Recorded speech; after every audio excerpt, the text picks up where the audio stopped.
and welcome to the latest edition of New Haven Independent Vlog News Summary, direct from our assignment desk, otherwise known as my Compost Heap. Let's see what stories we're working on this week.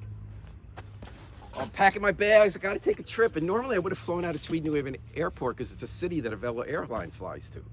But like the thousands of people signing boycott petitions and the crowds regularly protesting at the airport, I will not take a flight from a Velo, even if it's less convenient to do it elsewhere, because they have made a pact with the devil, aka the Trump administration.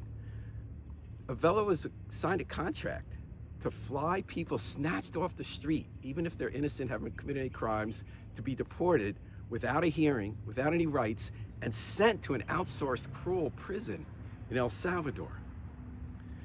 Tom Breen of The Independent found a memo that showed that the CEO of Velo was desperate. Their business is tanking. So they did this out of desperation. They knew there'd be blowback, but they didn't realize how much blowback, because we have a conscience in New Haven. You know, this episode is letting us step into a history in a way that we really get to in our lives. We think back to periods like World War II and think, what would we have done at those times to act justly? And we know that it might be harder than it sounds. Well, now we have a real option, because if you fly a Velo, that's like supporting the train companies that transported Jews snatched off the streets of Europe to be sent to death camps like Auschwitz. We have a choice. Well, people who want favor from government are opening the checkbooks. It's that season to contribute to candidates. The first quarter reports, campaign reports are out. Tom being reported upon The Independent. And Justin Elliker, Mayor of New Haven, held campaign events in Milford and Hartford because he's running for mayor of New Haven. Well, they're still kicking up dust as they're cleaning the schools. We're always arguing about contracts for private companies to oversee maintenance of our schools. People are still unhappy with how they're being cleaned or not cleaned.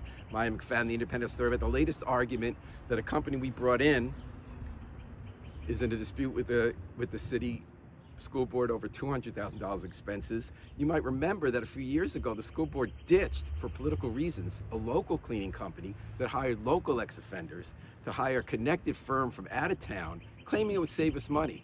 Then, of course, the change orders started coming in and it cost us more money. Well, in these times of the 24/7 doom news cycle, it's really great to be able to read a book and escape. Here's a great new one by Louise Erdrich I'm enjoying. And of course, that classic Doug Ray's City. But some adults who might have been able to learn how to read might not be able to now, because Literacy Volunteers of Great New Haven, an organization that has taught adults how to read in New Haven for a half century, has closed its doors. It's unclear why. They said it's because of finances. Clearly there were arguments with the board and the staff, people getting fired. But I looked at their 990 tax form and it doesn't add up.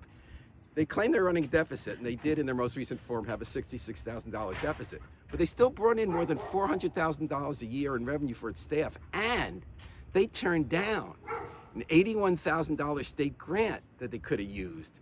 There's more to the story. Hopefully as many of us as possible will be able to read it. Well, I got the rubbing alcohol from the medicine cabinet. They're keeping the medicine cabinet full and treating everyone they can at Fairhaven Community Health, one of our great community health centers.